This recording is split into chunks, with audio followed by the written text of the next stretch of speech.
Ever since people started thinking about the structure of the universe, they have sought to plumb its depths. But it took an American astronomer to solve the puzzle concerning its limits, if any.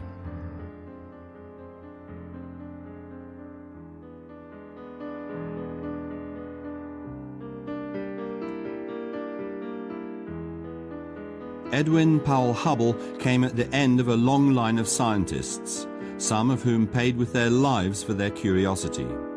In 1600, the Holy Inquisition sentenced Giordano Bruno to death, among other things because he had declared the universe to be without limit and home to an infinite number of worlds.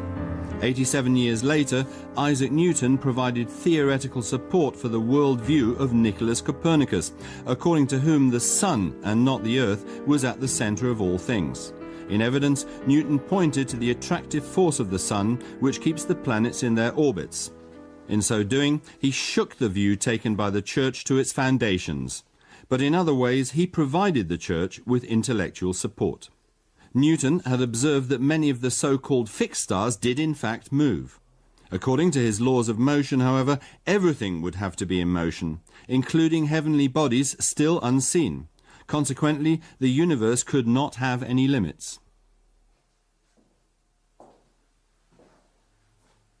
This explanation by Newton now seemed to go down well in Rome.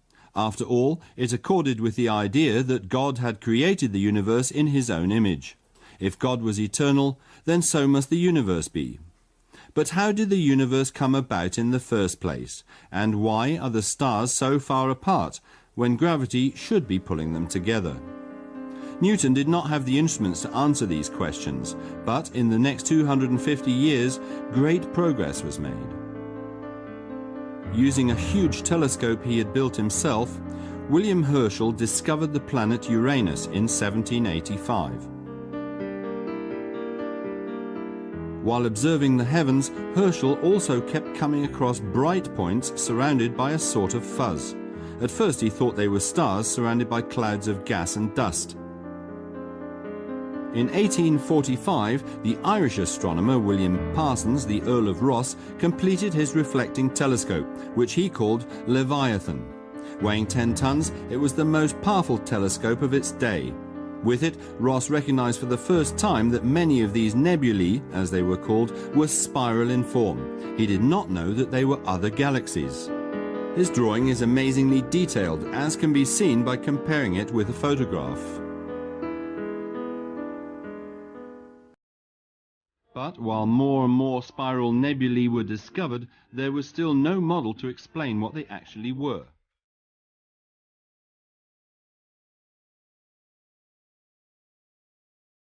This man was to provide the answer. Edwin Powell Hubble was born in Marshfield, Missouri, on the 20th of November 1889, the son of an insurance salesman. At an early stage, he developed a keen interest in astronomy, and Jules Verne's From the Earth to the Moon was one of his favorite stories. His grandfather had built a telescope for himself, and young Edwin spent many a night using it to observe the heavens.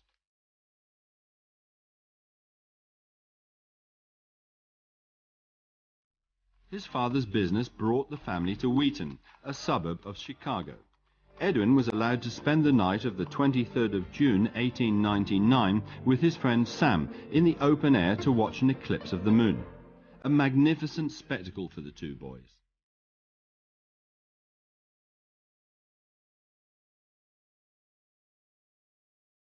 Because of his good grades at school, Edwin won a scholarship to the University of Chicago, where he studied mathematics and astronomy, besides excelling in college sport.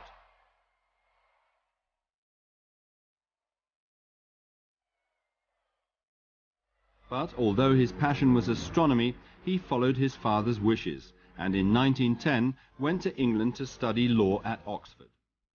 He was neither particularly interested nor particularly successful. 3 years later, he returned and continued his astronomy studies at the Yerkes Observatory in Chicago.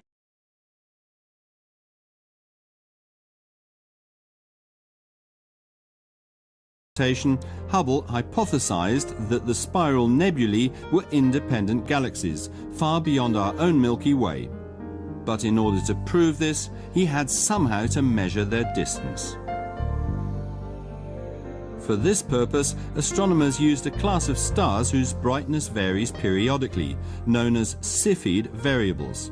They have proved a useful astronomical measuring rod. To track down some of these Cepheid variables, Hubble went in 1919 to the Hale Observatory on Mount Wilson near Pasadena, where the world's largest telescope had been brought into operation the year before. A reflector, its mirror was 100 inches or 254 centimeters in diameter. Hubble devoted his attention at first to the Andromeda Nebula, the only galaxy visible with the naked eye from the northern hemisphere. He hoped to find Cepheid variables there. And indeed, after years of intensive observation, he found some in the middle of the Andromeda galaxy. He captured the result on photographic plates.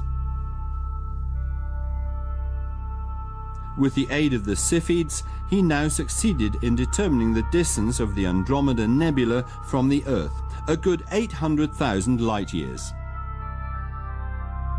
This enormous distance is about 8 times the diameter of the Milky Way, so the Andromeda Nebula cannot possibly be part of our home galaxy.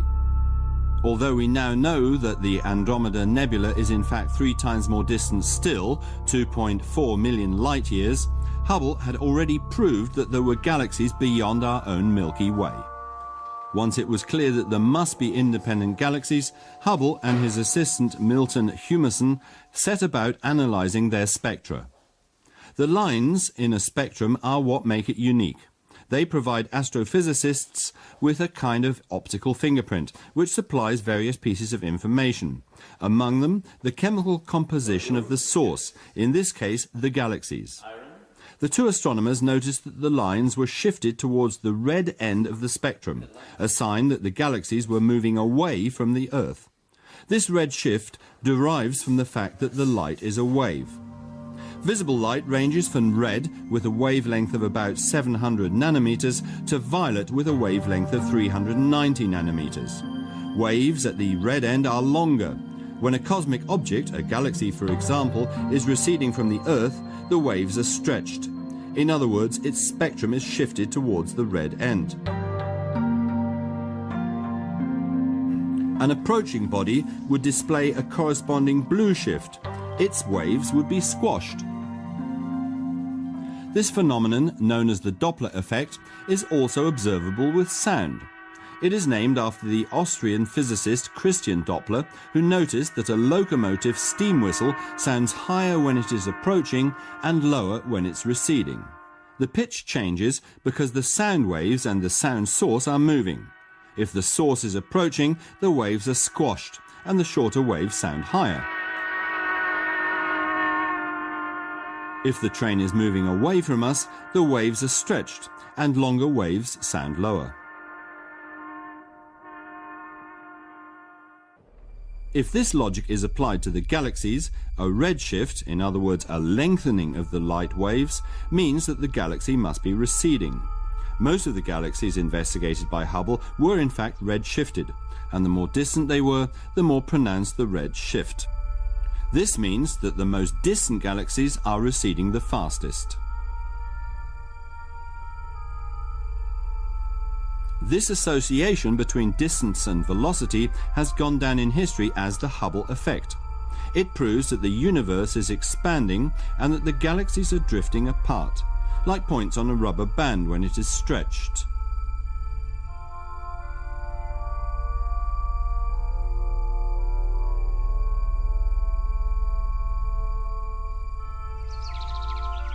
Hubble was even able to back up his discovery with a mathematical formula known as Hubble's law. It states that the velocity of recession, in other words the speed at which the galaxies are moving apart, increases in proportion to the distance between them. Hubble's discovery supports the theory of the Big Bang, the idea that the universe did actually have an origin, a theory in accordance with the creation image of the Christian Church.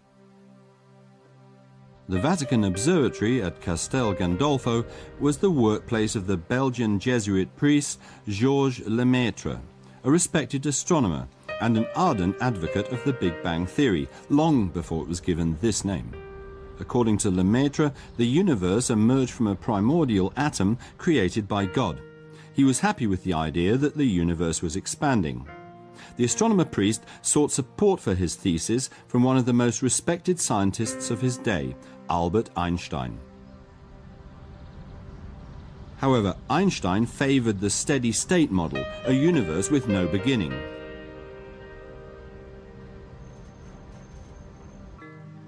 When Einstein visited Hubble on Mount Wilson in January 1931, Lemaitre was also present. After they had presented their views to Einstein, he admitted that he had been wrong.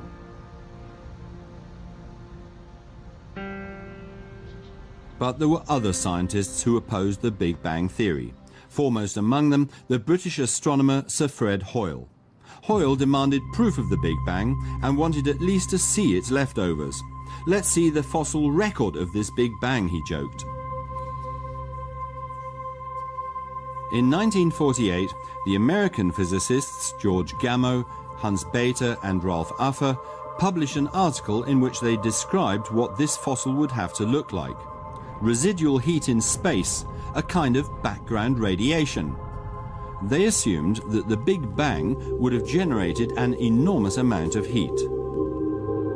True, the universe had had more than 13 billion years to cool down, but even so, a minimal background radiation was to be expected, just above the absolute zero of minus 273 degrees Celsius. In the mid-1960s, the Bell Telephone Company was carrying out tests in connection with satellite broadcasting. In the process, engineers Arno Penzias and Robert Wilson detected a constant background signal. In order to identify this noise, they calculated the temperature of its source and found it was comparable to that of liquid helium, which is within 2 degrees of absolute zero. The temperature of the radiation they had noticed was just above that of liquid helium, in other words, also close to absolute zero. So Penzias and Wilson had unknowingly discovered the predicted cosmic background radiation, which underpinned the Big Bang theory. For this epoch-making discovery, they were awarded the 1978 Nobel Prize for Physics.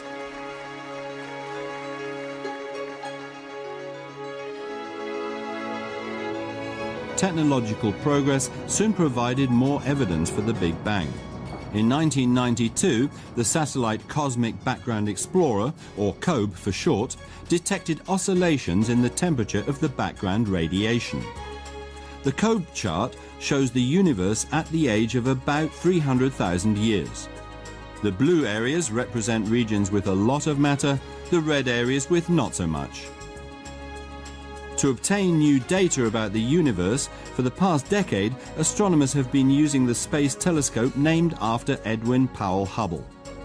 In March 2004, it took the most distant photograph ever, and this also means it shows the oldest objects. Some of the galaxies discovered must have been created a good 13.3 billion years ago. Today, most scientists believe that the universe has always been expanding and will go on doing so. The basis for this view was provided by Edwin Powell Hubble in long nights of intensive observation of the heavens.